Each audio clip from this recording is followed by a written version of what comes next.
and welcome to another episode of Mel's Genealogy Show. I'm your host, Melanie Reeve, and on today's show we're going to be talking about the importance of why you should get started, if you're going to do genealogy, why you should start when you are young.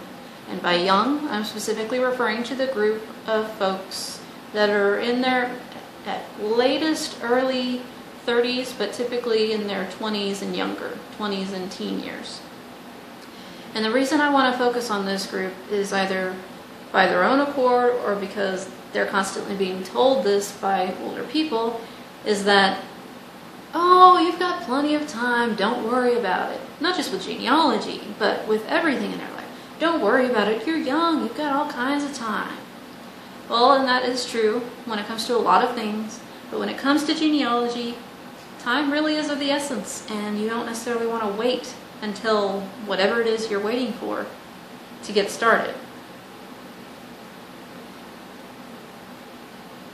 So, a little demographic information, and I'm not going to go too much into this because it's not really what I'm wanting to discuss in the video overall, but there is a perception that the typical genealogist is some little old grandma that's like in her 70s sitting around, or even older than that, sitting around and playing with a bunch of old dusty photo albums and records and stuff like that. And, you know, I'm sure that is true for some genealogists, but there have been several studies actually that, while they do support the idea that, you know, genealogists too tend to be older women.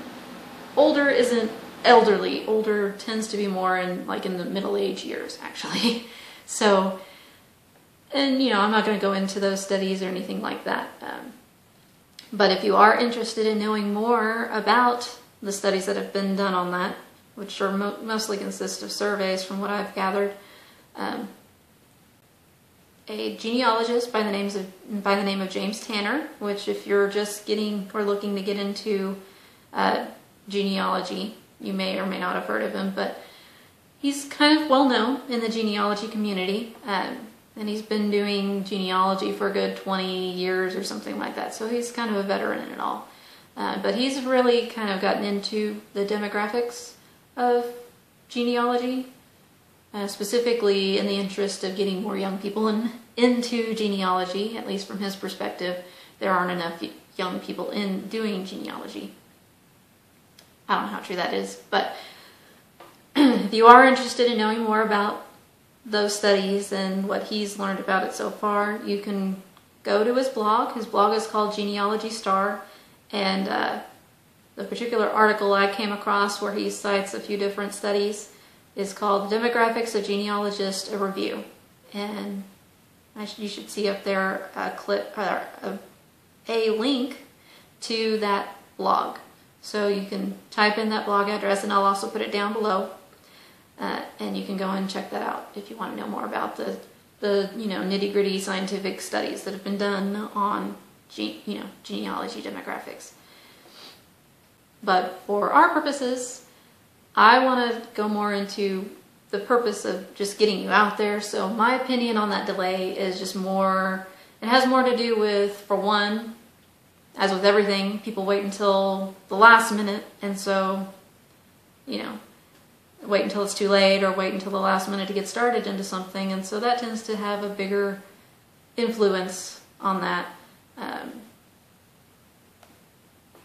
Since I found that, you know, middle age tends to be the time, that's usually around the time that their parents, there's something about when it's grandma and grandpa, it's one thing, but when your parents are starting to get elderly or passing on just from old age, nothing else, that tends to be a time that people start to say life is short. And more so when you're young. When you're young, you've got all the time in the world, but once you hit middle age, then you're starting to think, maybe I don't have all the time in the world. And a lot of things kind of hit people when they get to that point, and one of them is that they don't know as much about their family as that they would like to, and I think that has a big factor in it.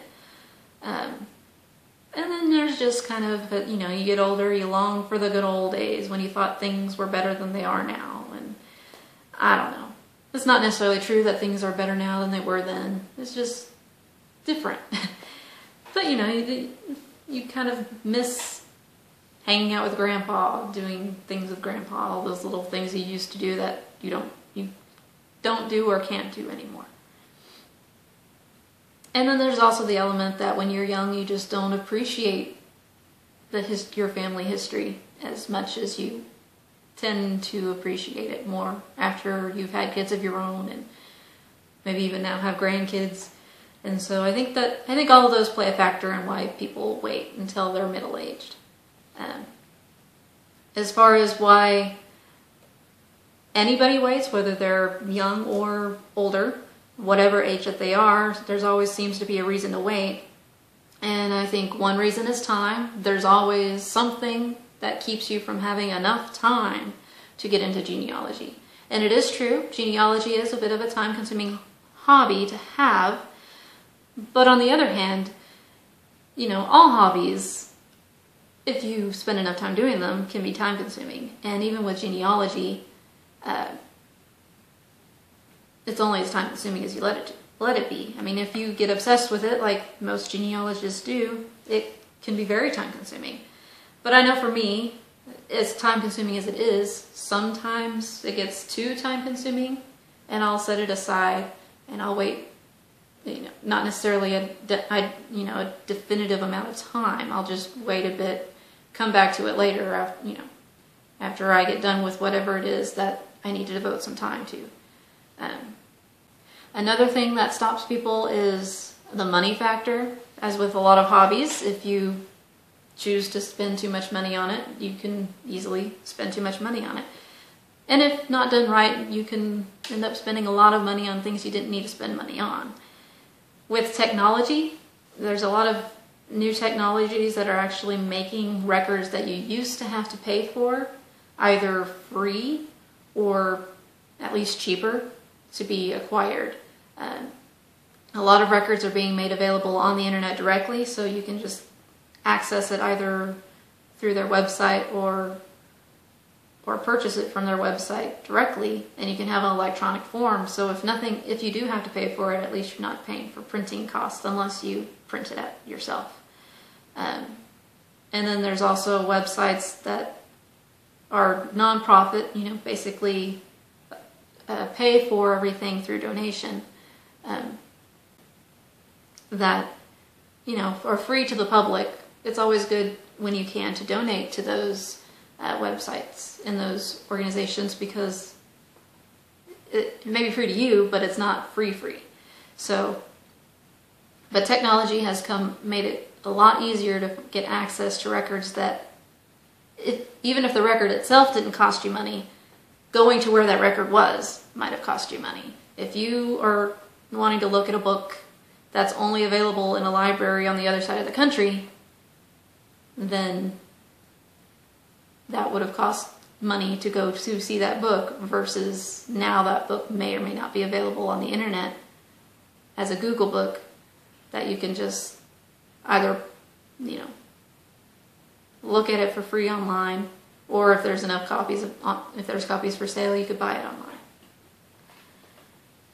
Still a lot cheaper than going all the way to wherever it is to get a look at that book. So, while there are still aspects of research that do cost money, there are plenty of free resources, and I know for me, I can pretty much keep myself busy just with the free stuff. And so far, I've kept myself pretty busy just with the free stuff. I personally haven't paid for anything yet. It'll happen, it'll come, but for now, I'm pretty much keeping myself busy with the free stuff. Another holdup for people is just not wanting to research. Researching stuff after research stuff? What? And I know when I was in high school, the last thing I wanted to do was research. I really didn't. I mean, I remember having to write research papers, and you wait until the last minute because you didn't want to do it. And it was usually a topic that was given to you that you didn't care about. I think the only research, back in high school, I think the only research paper I did that I actually had an interest in, and it was because it was a topic I got to pick myself, was I actually did a research paper on global warming. And this is back before even Al Gore cared about global warming, at least as far as most of the public was aware of. So I was kind of the odd man out, telling people things that at the time were kind of weird, that today everybody seems to know about, but at the time no one seemed to know about. So I kind of felt like, at least for something, I was ahead of the game on that.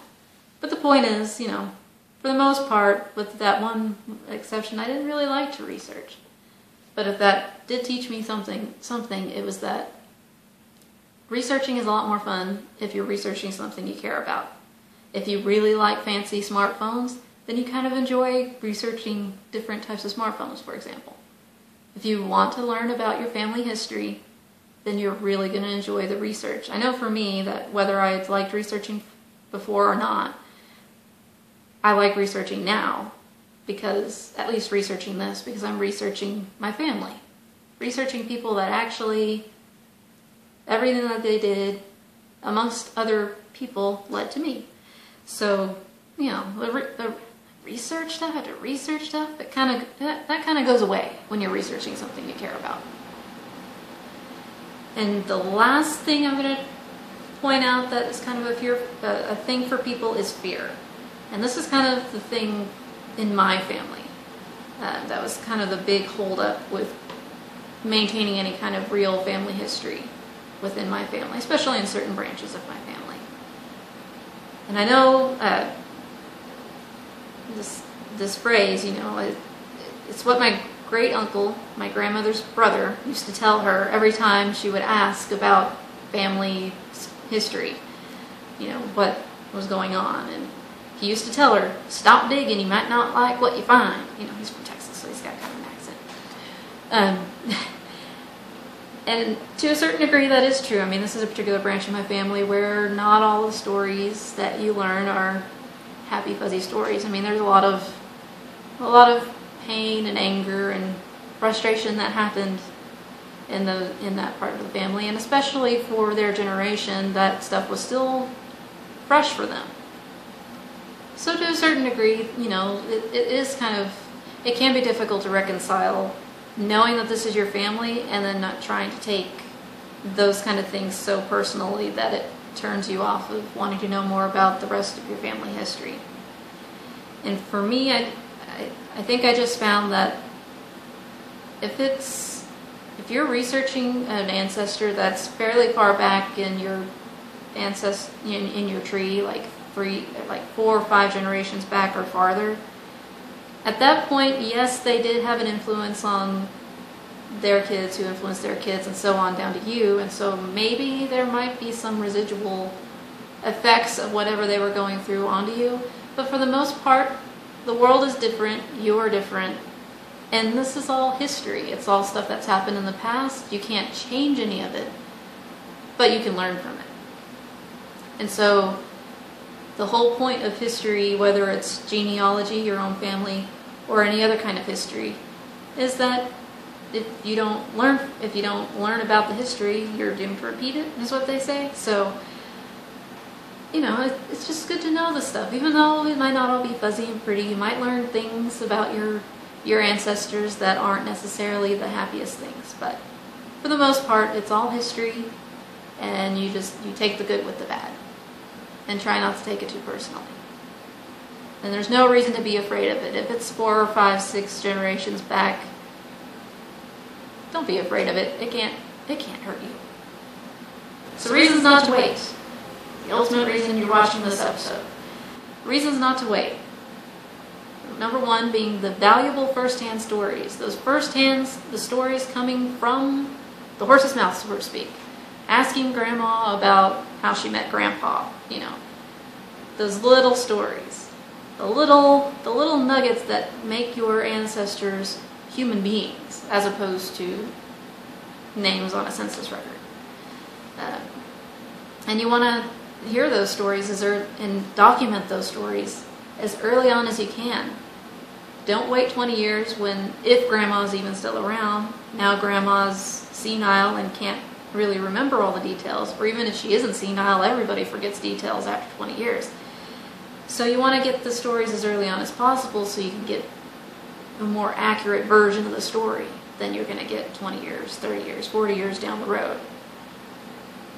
And then, you know, if you wait too long, those relatives may not be around to ask anymore. And this is true whether it be, your older grandparents who 20 years from now will be gone, or your older ancestors, whether grandparents or whatever, that'll be gone in 20 years, or it could even be a cousin that's your own age, but life happens and things happen and they might not be around 20 years from now, even if they're your own age. So get started now while you're young, while you've got as many resources available to you as possible. Another reason that you want to get started now and not to wait is record availability. There's always a chance that records can be destroyed. Whether they're electronic or paper records, they could get destroyed either by accident or on purpose. Now, the ones that are generally destroyed on purpose are usually records that were never going to be publicly available anyway. But in the case of the 1890 census, which most of which was destroyed through a fire in the 1920s, a really large chunk of what was left that wasn't destroyed in that fire was purposely destroyed a couple decades down the road when it was decided that they were too damaged and not usable, which I wasn't there, but there seems to be debate as to whether or not they could have been salvaged or not. No, apparently there were no efforts really to try to salvage those remaining records. And so the reason that there's only about, I think it's 1,600 returns left, and the only reason why those exist is because they were hiding in the back of some kind of closet somewhere or something like that, and were found years later. And that's why they weren't just purposely destroyed, but the other chunk of damaged 1890s records that were destroyed.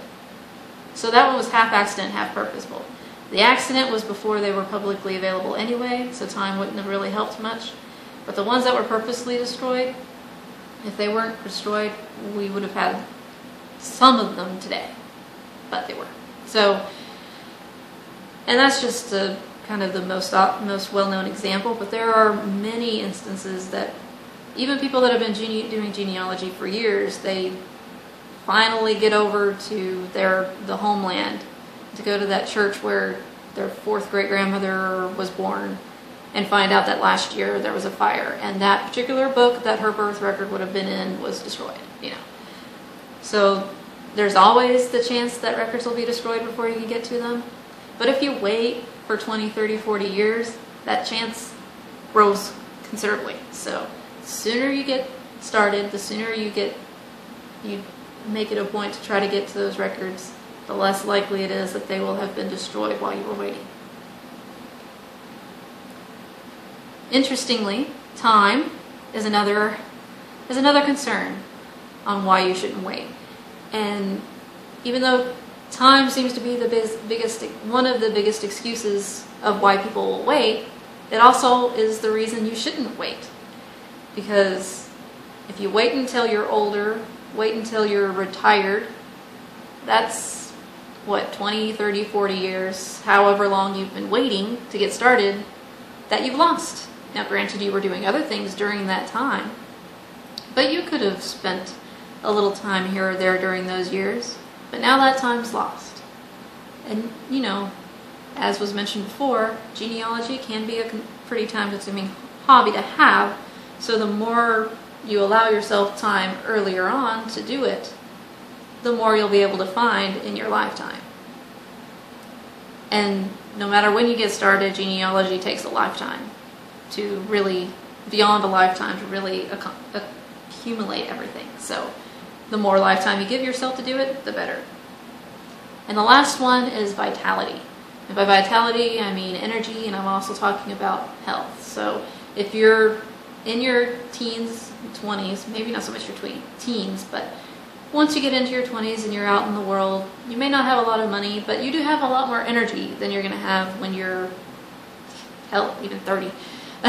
But once you get into your 30s, 40s, 50s, and older, you'll have more energy to go and visit the places that your ancestors lived, like going to the other side of the country or going to the homeland back in Europe or wherever your ancestors were from, to visit where they lived. I mean, that gives you another aspect of who they were. So if you wait until you're too old and possibly too ill of health to get started in this, then you're just not going to have the energy or the health to go. And there's a lot of people that, you know, when I retire, I'm going to travel the world. But my grandparents were that way. My grandpa worked, was in the Air Force for 20 years, and then he worked for the county where he grew up for another 20 years after that. And when I retired, you know, the two of them, my grandma and grandpa, were going to travel the country and travel the world.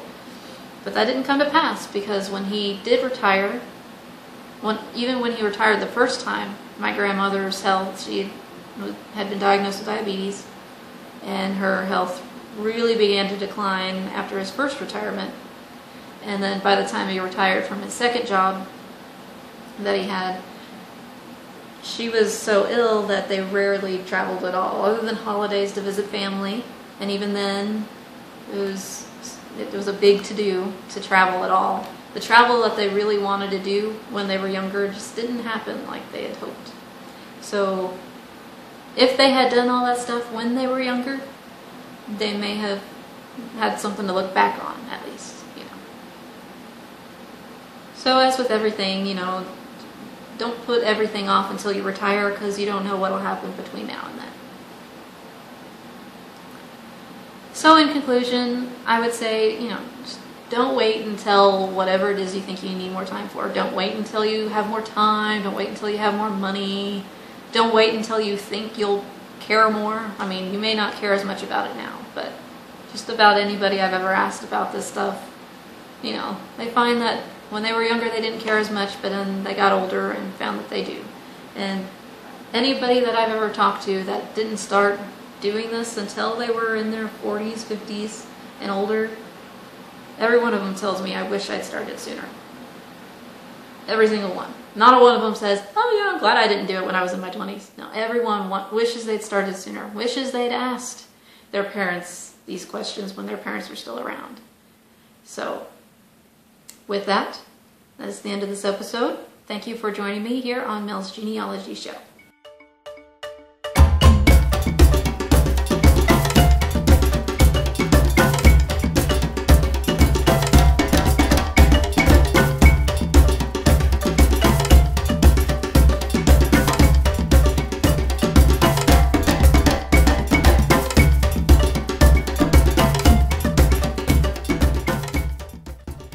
Mel's Genealogy Show is a Monkey in My Tree production made available for free on YouTube.com. This show provides information for family historians to help them better research and document their ancestors and relatives. Some examples of information covered on this show include reviews of research tools and resources, interviews with other family historians and experts in the field of genealogy, and much, much more.